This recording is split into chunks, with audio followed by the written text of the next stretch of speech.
Her. Bold. Brave. Her. With Dr. Pam Peak. Hi, I'm Dr. Pam Peak, and this is episode number 560 of the Bold and Brave Her podcast. Now, today I'm joined by a woman orthopedic surgeon. Yes, they do exist. They do. Yes, of course they do. And we're going to be talking about the fact that she has a bone to pick with you. Just a little bone, okay? Now, today we have Dr. Kimberly Zambito. Now, she's a strong believer in providing individualized care to every single person. You are not taking a number. There you have it. So she earned her undergraduate and graduate degrees in exercise and sports science from the University of Florida. And her clinical interests include comprehensive hand and upper extremity care and bone health. She's published research in the field, and she successfully developed a comprehensive bone health program. And so she is all about bones. And here's something I love. She has experience in private practice, academic practice, and on multiple deployments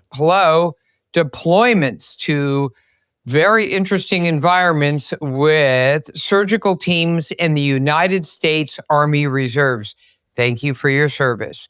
So these experiences, well, what can I say? Give her that no-nonsense approach. So, Kimberly, welcome to the Her podcast.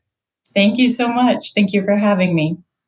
Look, I stumbled upon you through a good friend of ours, Dr. Doug Lucas, who has really been pushing this whole issue about, can we just please stop forgetting about the fact that we own bones here, in a big way.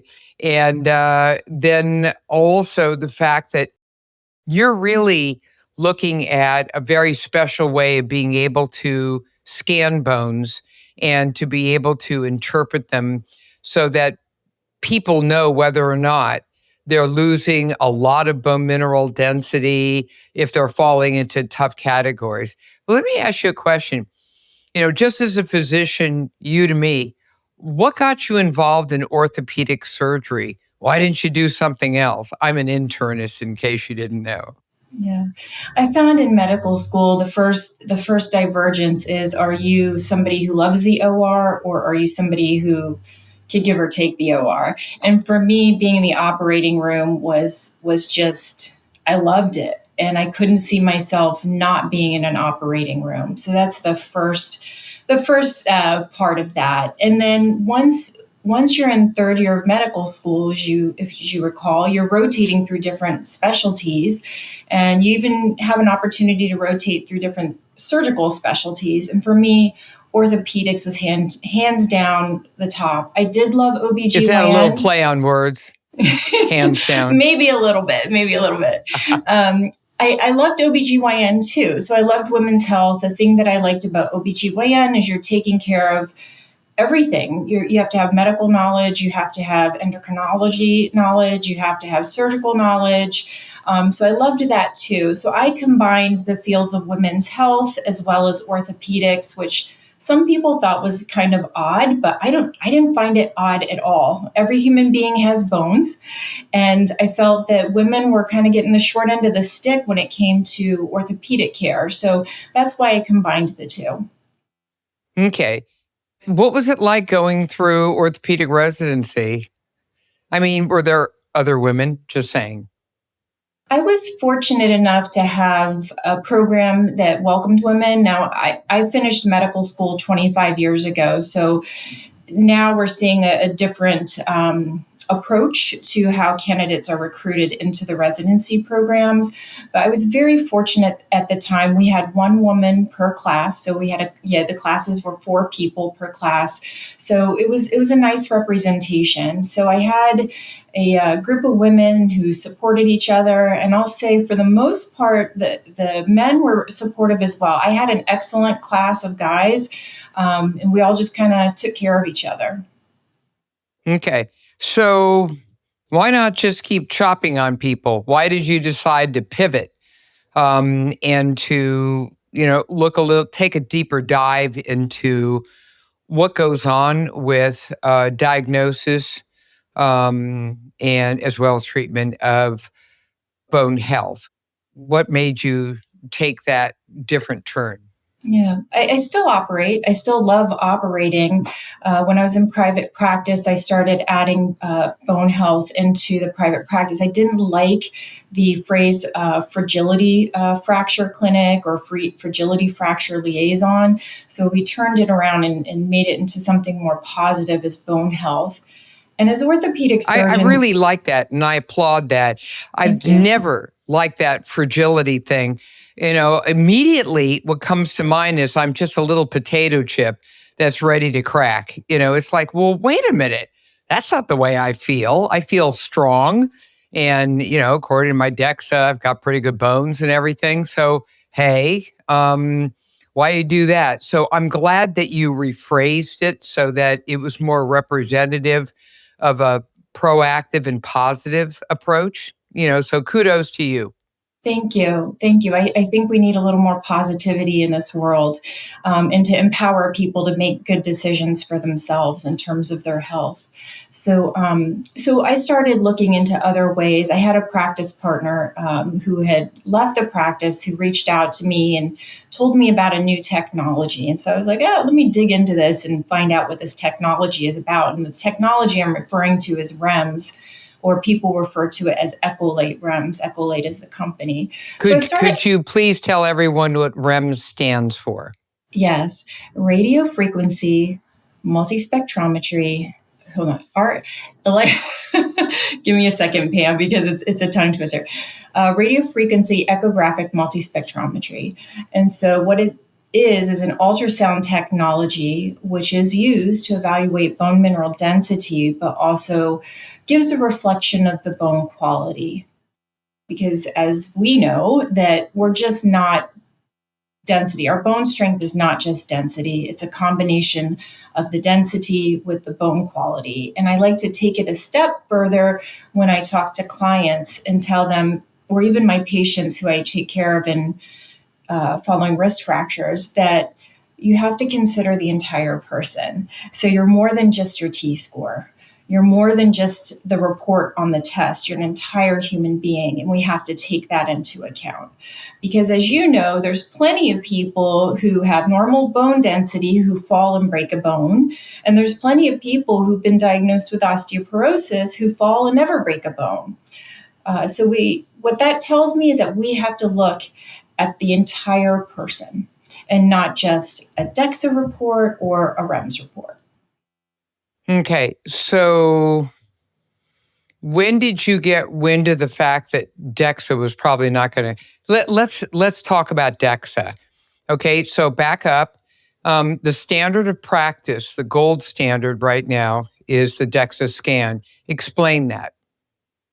Right. Well, DEXA has been around for decades, so about 4 decades, and it is a tried and true standard that we've used for so long. But with any technology that we use, there's bound to be pros and cons to use of that technology. And also, we have to consider that as human beings interpreting these tests, we also have failures too, or have areas where we lack in the interpretation. And so what I feel is over the decades, we've relied so heavily on DEXA and the T-scores or Z-scores that we haven't really taken a stance in terms of how do we look at the person as a comprehensive being, look beyond just a T-score. And so when I take care of a person who has had a wrist fracture, because let's face it, I'm a hand surgeon, and that's how these people come to me, is they have a wrist fracture, and I take care of it as an orthopedic surgeon. I always start with the question, how did this happen? And oftentimes it's a fall. Okay, well, how did you fall?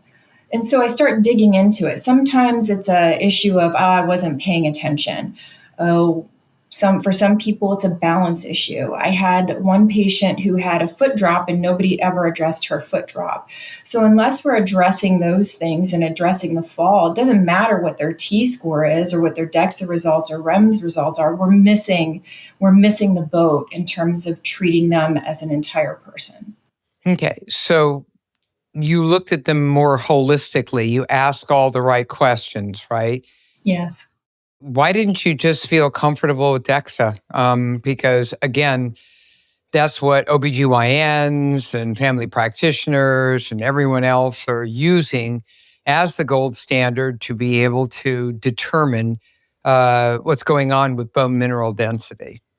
That's a great question, Pam. And so we in traditional medicine have treatment algorithms that we follow. And there are some physicians who stick to that treatment algorithm to a T. Not as pun intended with T-score, but they stick to that algorithm to the T. I kind of like that, to a T. And then you have other physicians who say, you know what, I know there's problems with DEXA, and let me just look at this person beyond that, because they want to look at these physicians really want to treat a patient holistically. And if you think about the way our medical system is designed, Pam, we're seeing a high volume of people very quickly. And so sometimes those algorithms can be very useful, but sometimes those algorithms just don't fit a particular patient's scenario. And so that's when we have to bring in the art of what we do in medicine. Mm-hmm. And on the DEXA scan, so we can, again, I want to make sure everyone's super clear about what's going on. So on a DEXA scan, you classically get a T-score. Explain the T-score. Right. So let's talk about the DEXA in general. For those who have never had a DEXA, what the DEXA does is it's used to estimate your bone mineral density, and it's 2 X-ray beams that are targeted. And what they do is they look at the absorption of those X-rays or those photons.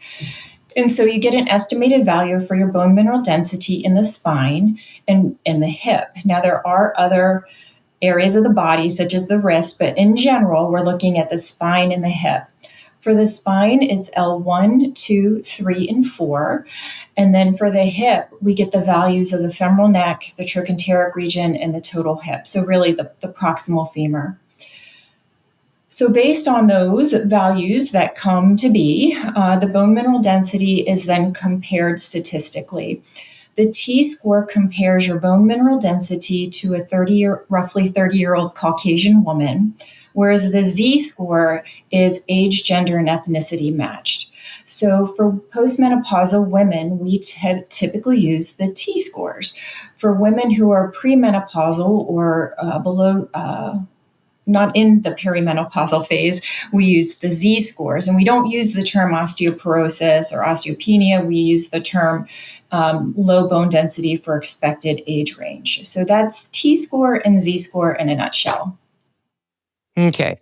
So that's what we've had forever. Now we also have added into the DEXA, well, as it were, extra software, which tells us about a trabecular bone score. Explain that. Yeah, the TBS looks at just the spine, not the hips. So it's L1, 2, 3, and 4. And what it does is it looks at the pixels or the grayscale of the pixels and determines whether or not your bone quality is normal, degraded, or partially degraded. So the whole purpose of TBS is to gain a more comprehensive view of our bone health. And it's moving us in the right direction in terms of, hey, we want to treat people better, not just rely on bone mineral density. So I applaud the developers of TBS. So again, the TBS gives you how much more data? What are you getting extra? The bone quality. So if we recall, so we're back to bone quality. That's what I wanted you to. Yes. Yeah, because this was something that started the conversation that you we're really interested in looking at quality, not just quantity, as it were, in a big way. All right. Have you seen DEXAs that were problematic? Yes, I see DEXAs that are problematic, but I also see DEXAs that are done really, really well. So the reason why this is important is because all of this technology is moving along. We have so many new ways to be able to now, typify what's going on with our bones, because no one cared before. We just kept getting DEXAs and calling it a day and whatever. So is the DEXA interpretation problem more with the spine or the hips or both? It can be both. So all of these DEXA tests are dependent on appropriate positioning and what we call edge detection. So being able to correctly identify the bone as bone, whether it's the spine or the hip. So some of it is the technique that is problematic. Some of it is the interpretation of that DEXA. And oftentimes, these reports are going to clinicians. We know what the treatment algorithm is, right? So if your T-score is minus 2.5, here's a medication for you. If your T-score is minus 2.5 or more positive, okay, maybe we'll keep an eye on it. But yes, it's both the actual acquisition of the DEXA that can be problematic, as well as the interpretation, to answer your question, Pam. Okay. What I've seen are, as women course through their 60s, especially, and 70s and beyond, but it could be earlier, it could be in their 50s, that women could have issues in their lumbar spine, which involve curvature of the spine, something we call scoliosis, compression of the vertebra in the spine, which can cause some angling in strange ways, as well as osteoarthritis, which can form extra mineralization, which can kick off a more positive finding on a DEXA because it's reading through thicker bone, but the thicker bone is coming from osteoarthritis, not from high quality bone mineral density. So when these kind of women show up, I think that many times they may be getting falsely good reports on their lumbar spine. And that's an issue because then what's the real truth here? More and more women have read about this new REMS modality to be able to garner more clarity about what's actually happening, because they actually even hear from their physicians, well, you've got a tough spine to read. Okay, well, what are we doing about that? And I would imagine, I'm not quite sure what happens in hips that makes it worse. Maybe, again, osteoarthritis could show up again, or, once you have implants, things get a little more interesting in there and all the rest of it. What does a DEXA look like with an implant anyway? So in short, you shouldn't be doing a DEXA on an implant to begin with. So that's all I'm going to say about that. If you happen to have a DEXA which shows an implant, then that really should not be interpreted, because the implant itself is going to give you a false reading. So again, this is where the art of medicine comes in interpreting these tests in the context of the patient. So I really want to stress that people are more than the results of their DEXA or even their REMS. We really have to look at the entire human being. I completely agree. And a lot of women have also had spinal surgery, everything from stenosis to, maybe some correction of compression of fractures and all the rest of it. And so that's got to make things a little hairier there too. I've always been fascinated with this, as I shared with Dr. Doug a while back, when I had, my hips are fairly clean, very straightforward, very healthy, straightforward. Okay, fine. Not so much my spine.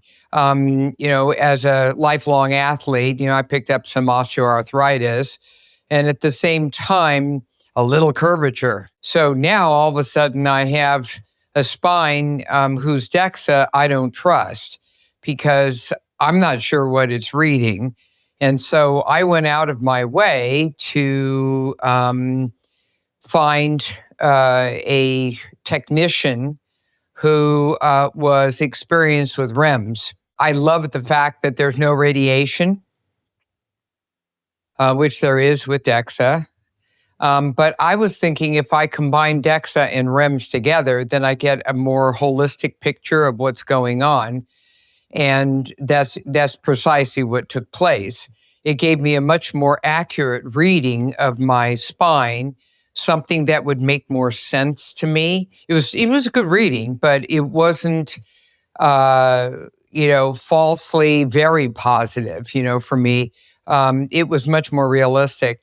Interestingly, my score on my hips were precisely the same, both on REMS and DEXA. So I was kind of happy with that. I was like, okay, there's no confusion there. But it seemed to clarify what was going on in my spine. And so let's get into REMS. Now, how long has REMS been around? So it's been around for about a decade now in Europe. In the United States, it gained FDA approval late 2018. They were starting to get a foot on the ground in terms of bringing it here to the US when COVID hit. So in 2021, I got the first REMS unit in the United States that had the bone mineral density as well as the fragility score. And I found that there were a lot of people who were very interested in getting a REMS scan simply because they had an issue with their DEXA report. They just didn't believe, similar to you, like this DEXA doesn't make sense to me. And so I found women reaching out all across the country to try to get a REMS scan. So now it's starting to gain footing here in the United States. Hopefully we'll start to see it more prevalent in every state. It is helpful in terms of early screening. As you mentioned, it is an ultrasound technology. There's no radiation. So to start to engage women before they're in that perimenopausal phase, I think is going to be key. And as you know, when we're younger than 65, we're not getting DEXAs unless there's an absolute medical indication for a DEXA. Yeah, I got a real problem with that. And I've mentioned this on other podcasts. I think it's completely asinine that we start worrying about bone mineral density when it's too late. And that's at the age of 65. Where did 65 come from? It's the age at which Medicare will pay for a DEXA. Now, private insurance will pay for it too. I actually started getting mine in my 40s because of a strong family history of osteoporosis and given that, I was lucky, in that regard. I believe that DEXA should start at the age of 40. I think you need to understand. Now, why? Many women say, well, why are you worrying about your bones then? Well, girlfriend, I got to tell you something, hold on now, sit down, grab a chair, all right? Your bone mineral density starts falling around the age of 30, somewhere between 25 and 35. It's a bell-shaped curve, but it starts going bye-bye. And if you are someone doing resistance training, getting all your calcium, vitamin D, et cetera, you can actually slow down that curve very significantly and still hold on to a goodly amount of excellent bone, et cetera, especially with the strength training and the nutrition, okay? But, it's relentless. It just keeps going on until the very end. And it really accelerates at the time of menopause because of, typically the loss of estrogen. Now, if you're on an estrogen patch or, whatever else, that helps mitigate it big time. And we'll get into that in a second. But, I'm like a nutcase about, you've got to get out there and get a scan. It just makes me crazy when I see a 60-year-old woman who I just say, hey, have you had your DEXA yet? What's a DEXA? Okay, well, shame on that medical provider for not bringing it up and not insisting that she gets something, for crying out loud. Otherwise, all these beautiful women out there are just circling the drain. And this is why we need to kind of, hop on this in a big way. So, okay, I'll get off my little, my soapbox here. I'm going to support you on your soapbox, Pam. I do believe that we need to start screening earlier. As you mentioned, we reach peak bone mineral density around the age of 30. And for some people, it starts to slowly decline. For others, they plateau. But once you hit that perimenopausal phase around 40, some women can lose up to 20% of their bone mineral density. So if we're addressing this when they're in their 60s, we've missed the mark. We've missed the mark completely. So I think I'm with you on the soapbox. I'll toot the horn too.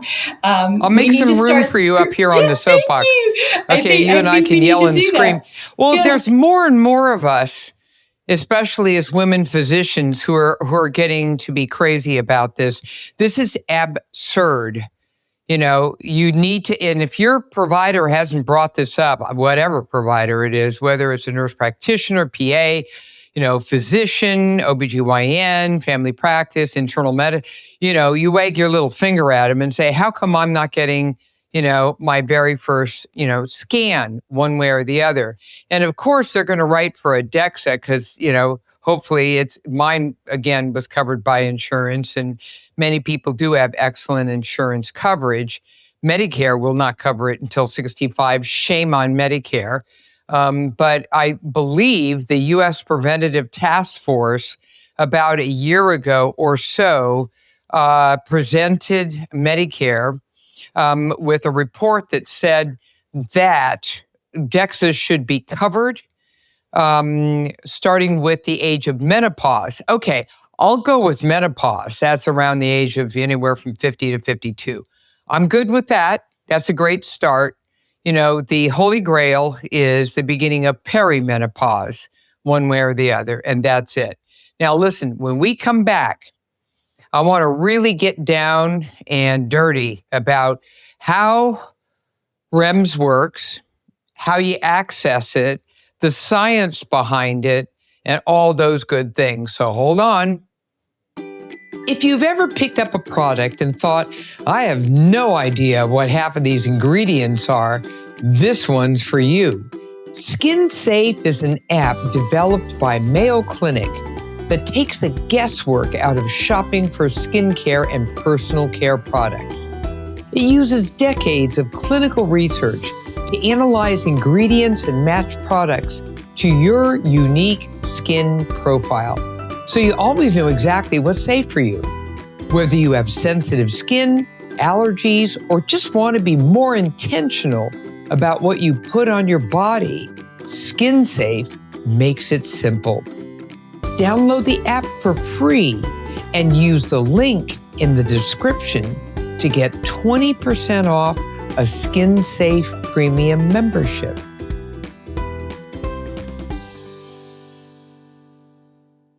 And we're back. Okay, let's get down to it about this REMS thing and where this might fit into the paradigm. Now, I'm going to step back for a second and ask you, have there been human trials published in peer-reviewed literature that show efficacy, meaning that it works, and that the results and the outcome of what the REMS report is are excellent and up to, excellent standards? All right, so tell me about that. Yeah, absolutely. There are peer-reviewed articles out there. The research was done in Italy. The company is based out of Puglia, Italy. All the research, the initial research, was done in Italy with human beings. Okay, their initial database was 5,000 people.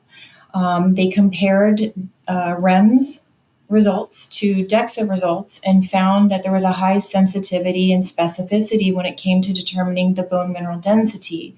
Now, when it comes to bone quality, the fragility score is what REMS deems as bone quality. There was nothing to compare with in terms of DEXA. We can talk about TBS, but really nothing in comparison. And so what these really smart people did in Italy is they said, what is it that we're trying to prevent, or what is the marker of weak bone? And that marker of weak bone is fracture, right? And so what they did is they took their 5,000 individuals, roughly 5,000 individuals, they tracked them over 5 years, and they asked the question, did you have a fracture or did you not have a fracture? And so what happened with the REMS technology is the technology collects, let me back up. The ultrasound waves go down to the bone, interact with the bone, bounce back to the transducer. The computer, or the AI in the processing device, then evaluates that. And it asks the question, do the sound waves coming from this person's bone, are they more similar to people who have had a fracture, or are they more similar to people who have not had a fracture? And that's essentially the dividing line and how the device works in terms of fragility score. If you really want to deep dive on the physics of it and how that technology works, there is an excellent webinar. It is probably the best explanation I've read or listened to on how the technology works. And that is on the IIMHE website. So it's iimhe.org. And the presenter is Dr. David Tognarini. Excellent webinar going into the physics of it and how the technology works. Okay. And the other thing that people need to know is that when you do a DEXA, you go into kind of a radiology looking room and you lay on your back and they position your legs certain ways, for the hips and the rest of it. And then again, to your point, you've got those rays coming in and capturing bone mineral density for the report. Now, for the REMS, they actually run the little ultrasound right over your tummy. So you're on your back again. However, you just have ultrasound. And so it's not coming in from the sides, it's from on top. And when it's not coming in from the sides, then you're not seeing all the extra noise that takes place, which is the curvature and the extra, osteoarthritis and whatever else was going on in your wild and crazy spine. It just tends to clear through that. And I think that's, one of its winning capacities too. But that's what you do with ultrasound anyway. You always roll it over the area that you're most interested in a big way. Now, what does that report look like? Tell everyone. Oh, it's a colorful report. So I think it's a very good looking report. Your first page is essentially a summary. It has your bone mineral density graph. It has an image, you call it a cartoon image or an animated image of your spine or your hip. When it comes to the spine, it'll show each vertebra as a color. If the color is gray, that means enough data was not acquired to process that. And oftentimes it's because there's gas in the abdomen blocking our view of the vertebra at that particular level. Page 2 includes the fragility score graph. Page 3 combines the bone mineral density with the bone quality or the fragility score in order to come up with a risk calculation or a risk factor for you. So it offers a combination of the fragility score with the bone mineral density to provide you with a 5-year risk fracture risk. Okay, so you get a 5-year fracture risk. Yes. All right. And how accurate is this REMS testing? Any technology you use, I'm always cautious to say accuracy because there is a component of the technologist skill in providing whether the DEXA or the REMS. So in the hands of a skilled technician, it can be very accurate.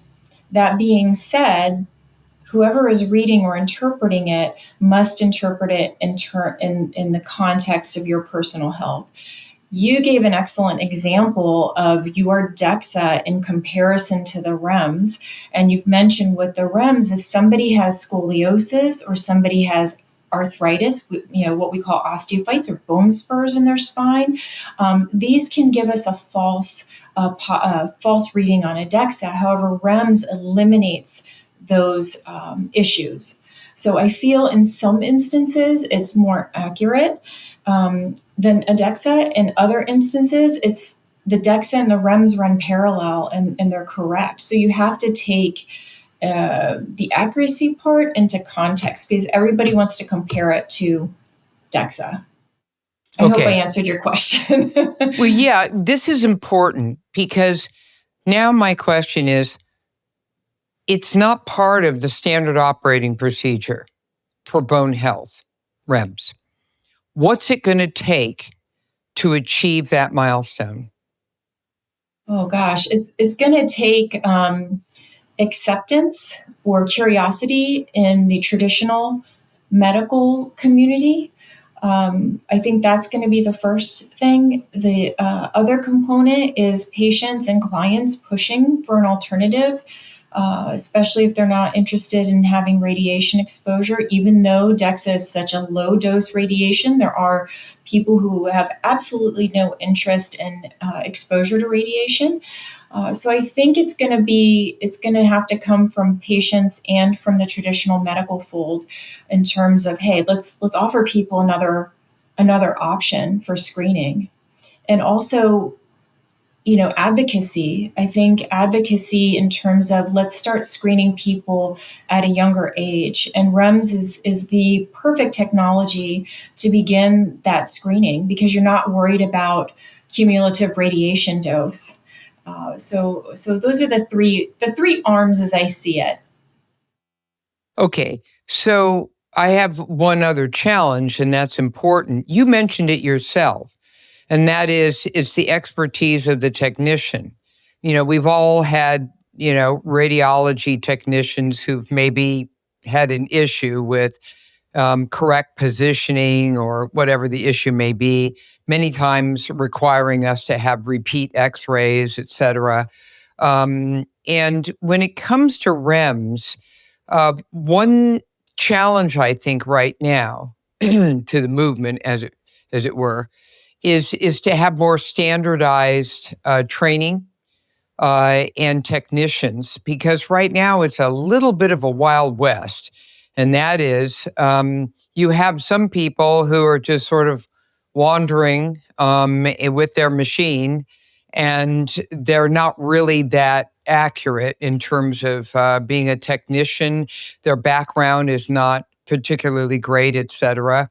Whereas, with someone like yourself, I know that you're associated with a REMS group, and I can imagine that your technicians, you and your technicians, have high-level experience and training in standardizing and keeping uniform how you perform this. How do you see this challenge being resolved?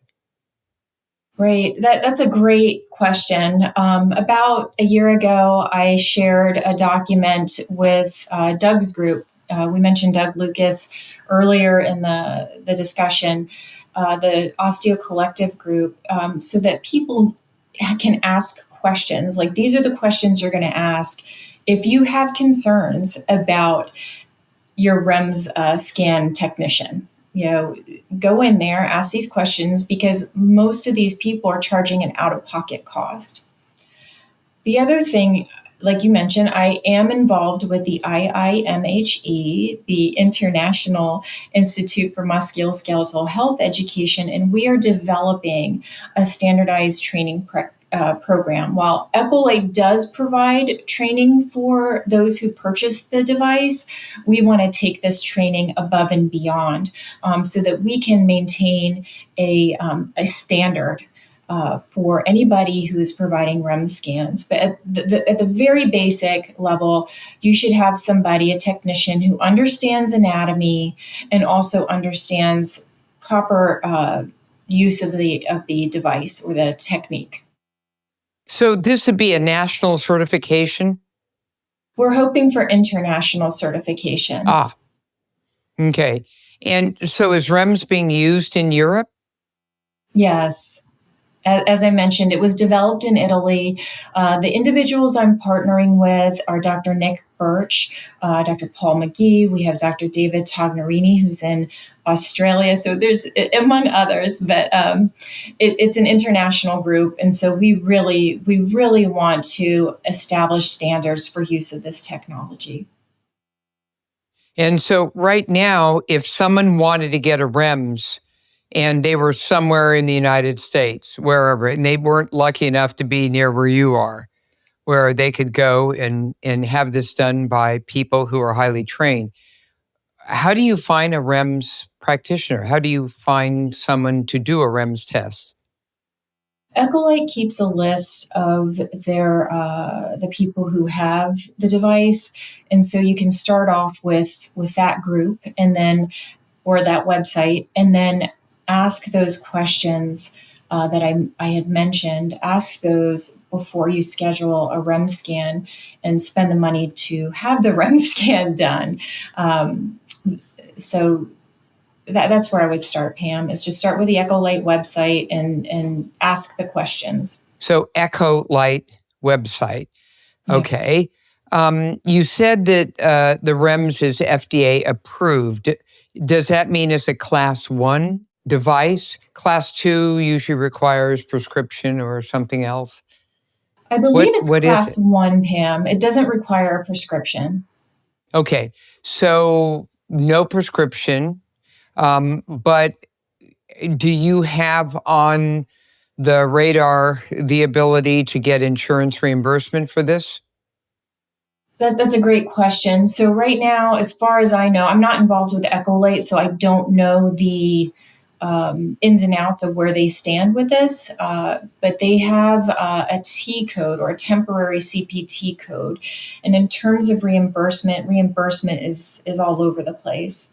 So if you're looking to do, from a business perspective or, a hospital business perspective, if you're looking to get a device, but you don't have a good reimbursement rate to pay for the device and the technician, you're not gonna get that.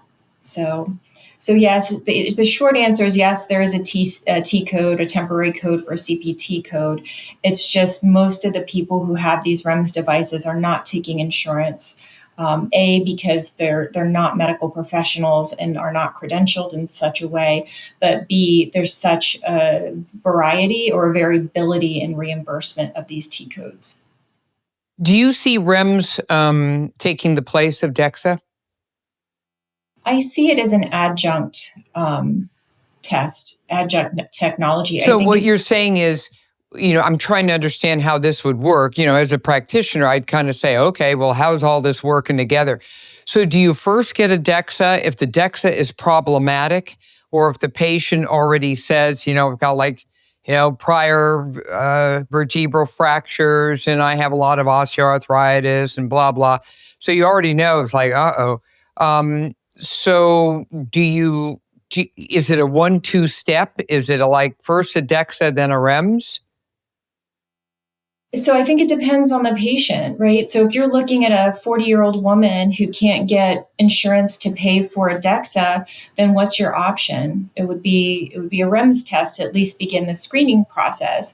If you're looking at somebody who has a fixed income, such as somebody who is retired, who doesn't have a source for income and relies on Medicare, then you would go for a DEXA. So I think it really depends on your patient or your client in terms of where their comfort level is in terms of their financial well-being. I have clients who come once a year to get a REMS study. I have clients who will do the DEXA one year and on the opposite year do the REMS so that they have two methods to track bone health.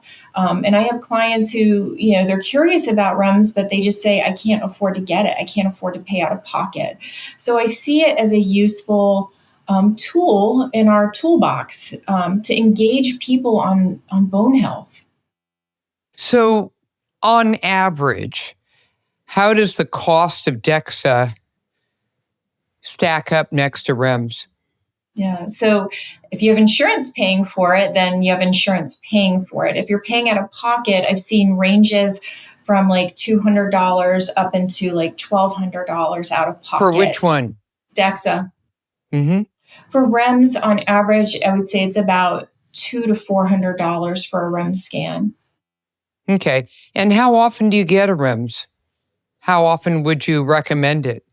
Right. I recommend it once a year. As I mentioned, I do have clients who decide to do DEXA and REMS. And so in that instance, they'll do the DEXA 1 year. And since DEXA can be prescribed every 2 years, on the opposite year, they'll do the REMS. So if they see a change in their bone health, like a drop in their bone mineral density on both technologies, then you say, hey, something real's going on here and we need to do something about it.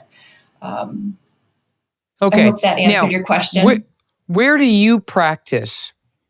Where do I practice? So I'm an employed physician, and I work for a large university health network for hand surgery. I do not do bone health for that large university network unless I've seen somebody and taken care of a fracture.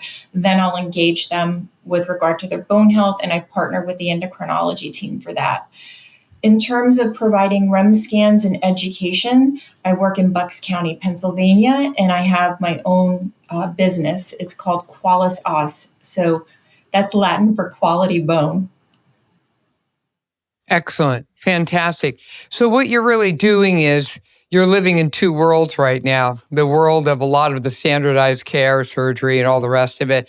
And then you're also on the cutting edge with REMS, which is interesting. And the reason why this whole show was important to me was because REMS is starting, to become more mainstream, as it were.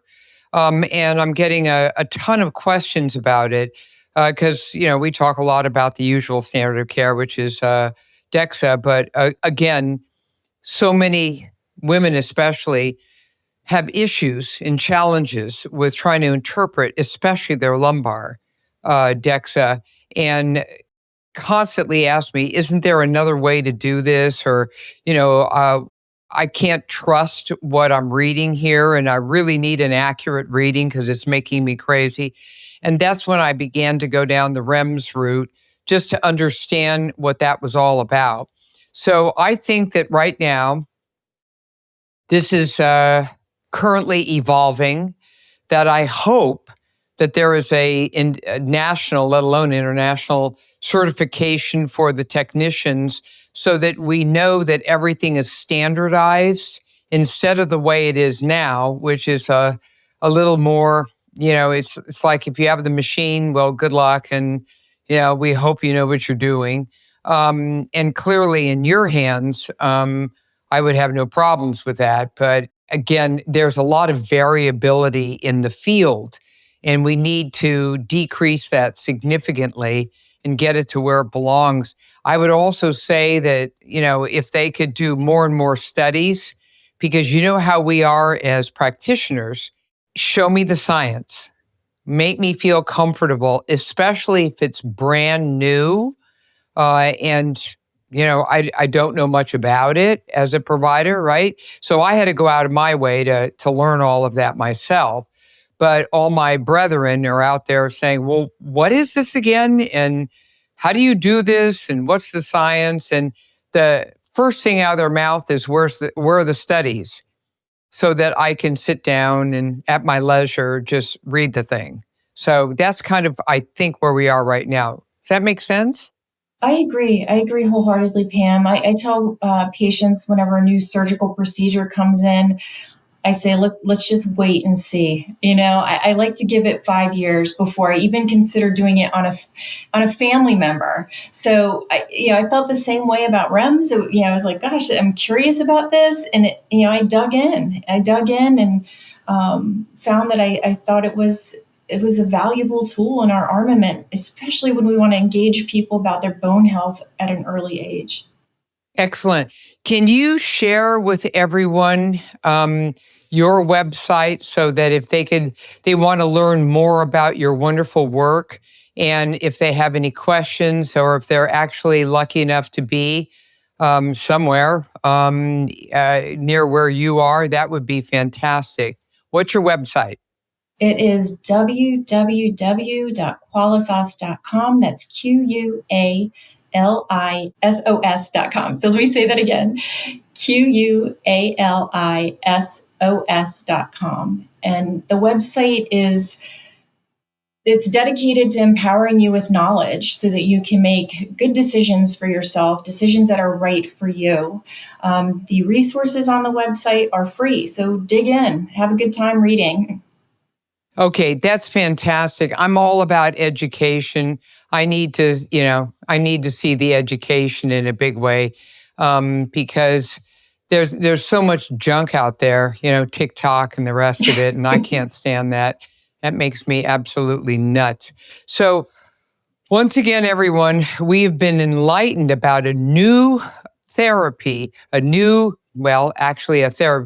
It's a Technology. modality to be able to measure bone mineral density and quality that could be used adjunctively to your DEXA, and it's called REMS, REMS.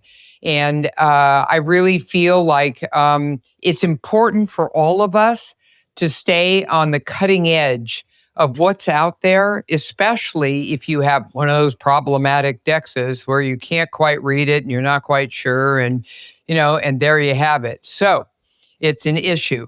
So we've been talking with Dr. Kimberly Zambito, an orthopedic surgeon who is in the know and is actually when I say prescribing, using the REMS in a practice to be able to get a more holistic, comprehensive picture of what's going on with each individual's bone health. And I think that that's super important so that we don't just take a number and we're like everybody else. That's never going to work. So, Kimberly, thank you so much for being on the Herb Podcast. Thank you for having me, and thank you for doing what you do, Pam. Really appreciate you. Oh, yeah. Well, listen, it takes an entire team, squad, the whole thing. We all have to do this. This is why bringing on experts like yourself to help enlighten is terribly, terribly important. So thank you, Kimberly. And I also want to thank my sponsor, Skin Safe. Now, stop guessing what's safe for your skin. Skin Safe was developed by Mayo Clinic using real clinical research to analyze ingredients and build a personalized safety profile just for you. If you run on over to skinsafeproducts.com, you'll be able to read all about it and look at those products. It's countless products you're going to be able to understand because they've been critiqued by experts. Whether you're managing a skin condition or you just want full transparency in what you buy, Skin Safe takes the guesswork out of every single purchase. So download the app for free today and use the exclusive link in the ad to get 20% off Skin Safe Premium, because knowing what's safe for your skin shouldn't cost you full price. I love this whole thing about Skin Safe. It's like, you go into some pharmacy, whatever. It's like, you're kidding me, right? I don't even know where to begin. It's too crazy. So Skin Safe has it all. Okay, now take a moment and leave us a review because we love to hear from you. And this was a wonderful, wonderful episode. So this has been a production of Podcast Health. And I just want to leave you with a couple little thoughts today. One is a Persian proverb. Seek truth in meditation, not in moldy books. Look to the sky to see the moon, not as a reflection in the pond. Get outside. Stop, sitting around and in a dark corner somewhere. You know me by now. I'm an outdoor nutcase. Get on out there. Look to the sky to see the moon. I love that. All right, get out there and seize the day, everyone. Thanks for listening.